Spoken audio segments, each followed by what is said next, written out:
Taste the Daily.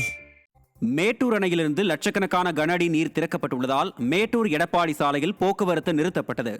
Mettur அணை நிரம்பியதை அடுத்து லட்சக்கணக்கான கன அடி நீர் திறக்கப்பட்டு வருகிறது. இந்த நிலையில் மேட்டூர் அணையில் அனல் மின் நிலையம் சங்கிலி முனியப்பன் கோவில் வழியாக எடப்பாடி செல்லும் சாலையை தண்ணீர் மூழ்கடிக்கும் என்பதால் முன்னெச்சரிக்கையாக மேட்டூர் எடப்பாடி சாலையின் முன்பாக தடுப்புகள் வைத்து போக்குவரத்து நிறுத்தப்பட்டது. இதனால் சங்கிலி முனியப்பன் கோவில், கோல்நாயக்கன்பட்டி, பொறையூர், செக்கானூர் உள்ளிட்ட கிராமங்களுக்கு போக்குவரத்து தடைப்பட்டதால் பொதுமக்கள் அவதியடைந்தனர். கடலூர் மாவட்டம் திட்டக்குடியில் திமுக நகர்மன்ற தலைவருக்கு எதிராக நம்பிக்கையில்லா தீர்மானம் கொண்டுவர வலியுறுத்தி திமுக கவுன்சிலர்கள் மனு அளித்தனர். திட்டக்குடி நகராட்சியில் நகர்மன்ற தலைவராக விடியா திமுகவைச் சேர்ந்த வெண்ணிலா என்பவர் இருந்து வருகிறார். இந்த நிலையில் நகராட்சி வார்டு பகுதிகளில் உள்ள பிரச்சனைகள் குறித்து நகராட்சி நிர்வாகம் கண்டுகொள்வதில்லை எனவும், கடந்த 7 மாதங்களாக நகர்மன்ற கூட்டத்தை நடத்தவில்லை எனவும் நகர்மன்ற உறுப்பினர்கள் குற்றம் சாட்டியுள்ளனர். எனவே திமுக நகர்மன்ற தலைவர் மீது நம்பிக்கையில்லா தீர்மானம் கொண்டுவர வேண்டும் என திமுக மற்றும் அதிமுக உள்ளிட்ட 15 கவுன்சிலர்கள் நகர்மன்ற அலுவலகத்தில் மனு அளித்தனர். திருப்பத்தூரில் பிரதான சாலையில் தோண்டப்பட்ட குழியால் 5 மாதங்களாக குடிநீர் வரவில்லை என்றும் விபத்து ஏற்படும் அபாயம் உள்ளதாகவும் பொதுமக்கள் குற்றம் சாட்டியுள்ளனர். நகராட்சிக்கு உட்பட்ட 28வது வார்டு சேர்மன் துரைசாமி தெருவில் 5 மாதங்களுக்கு முன்பு சிறிய பாலம் அமைக்கும் பணி நடைபெற்றது. அப்போது தெருக்குழாய் சேதமடைந்ததால் அதை சரி செய்வதற்காக குழி தோண்டப்பட்ட நிலையில் சேதமடைந்த குழாயை சரி செய்யாமலும் குழியை மூடாமலும் விட்டு சென்றுள்ளனர். இதனால் கடந்த 5 மாதங்களாக குடிநீர் வரவில்லை என்று பொதுமக்கள் குற்றம் சாட்டுகின்றனர். மேலும் பிரதான சாலையில் உள்ள குழியால் விபத்து ஏற்படும் அபாயம் உள்ளதாக கூறுகின்றனர். எனவே நகராட்சி நிர்வாகம் துரித நடவடிக்கை எடுக்க வேண்டும் என பொதுமக்கள் கோரிக்கை விடுத்துள்ளனர். திருத்தணி அரசு மருத்துவமனை முன்பு வெளியேறி வரும் கழிவுநீரால் நோய் பரவும் அபாயம் ஏற்பட்டுள்ளது. திருவள்ளூர் மாவட்டம் திருத்தணி அரசு மருத்துவமனையில் சிகிச்சை பெறவும் நோயாளிகளை பார்க்கவும் தினமும் ஆயிரக்கணக்கானோர் வந்து செல்கின்றனர். இந்நிலையில் இங்குள்ள இரத்த பரிசோதனை மையம் அருகே செப்டிக் டேங்க் நிறைந்து பல நாட்களாக கழிவுநீர் தேங்கி நிற்கிறது. இதனால் அங்கு துர்நாற்றம் வீசுவதுடன் கொசு உற்பத்தியாகி நோய் பரவும் அபாயம் உள்ளது. பொதுவாக மருத்துவமனைக்கு சென்றால் நோய் தீரும். ஆனால் இந்த விடியா ஆட்சியில் மருத்துவமனைக்கு சென்றால் நோய் பரவும் நிலை உள்ளது என நோயாளிகள் தலையில் அடித்துக் கொள்கின்றனர். கடலூர் அருகே ஆடிப்பெருக்கு விழாவையொட்டி தடையற்ற மின்சாரம் வழங்க விடியா அரசிற்கு மக்கள் கோரிக்கை விடுத்துள்ளனர்.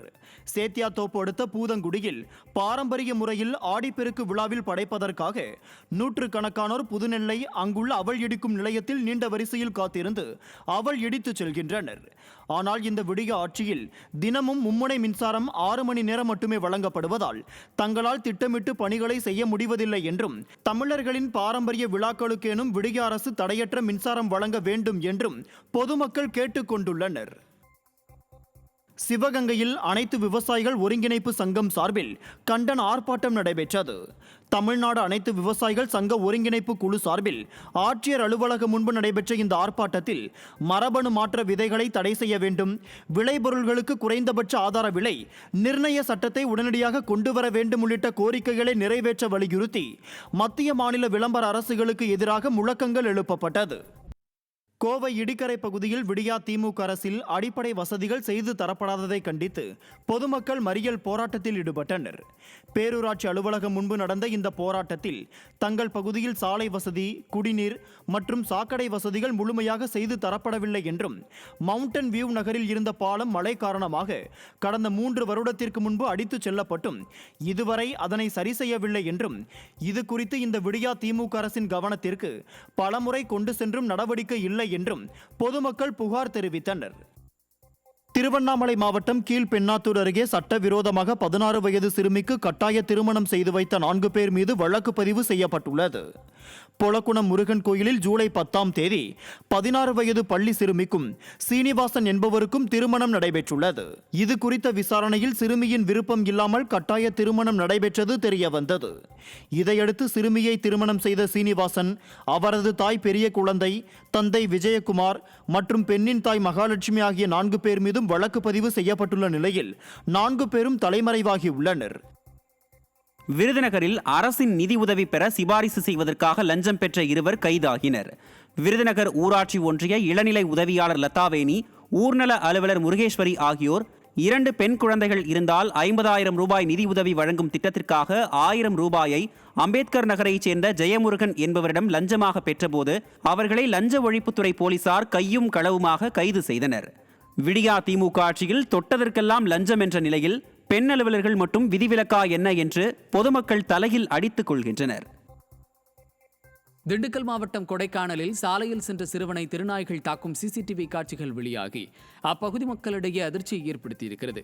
கொடைக்கானல் நாயுடுபுரம் பகுதியில் சாலையில் நடந்து சென்று கொண்டிருந்த சிறுவனை திருநாய்கள் துரத்தி தாக்கியுள்ளன. இதுகுறித்த சிசிடிவி காட்சிகள் வெளியாகி அப்பகுதி மக்களிடையே அதிர்ச்சியை ஏற்படுத்தியுள்ளது. மேலும் இப்பகுதியில் கடந்த சில மாதங்களாகவே திருநாய்களின் தொல்லை அதிகரித்திருப்பதாக பொதுமக்கள் குற்றம் சாட்டியுள்ளனர். எனவே விடியா திமுக அரசு திருநாய்களின் தொல்லையை கட்டுப்படுத்த வேண்டும் என பொதுமக்கள் வலியுறுத்தியுள்ளனர்.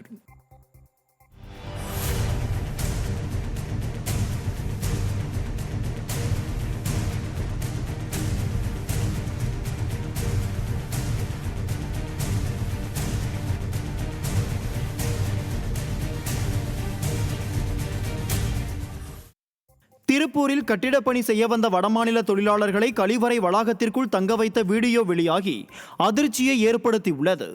மாநகராட்சி நஞ்சப்பா ஆண்கள் அரசு மேல்நிலைப்பள்ளி கட்டிடப் பணியை செய்யும் அவர்களை பள்ளி கழிவறை வளாகத்திலேயே கடந்த 1 மாதமாக தங்க வைத்திருந்தனர். இது தொடர்பான வீடியோ வெளியாகி வைரலாகி வருகிறது.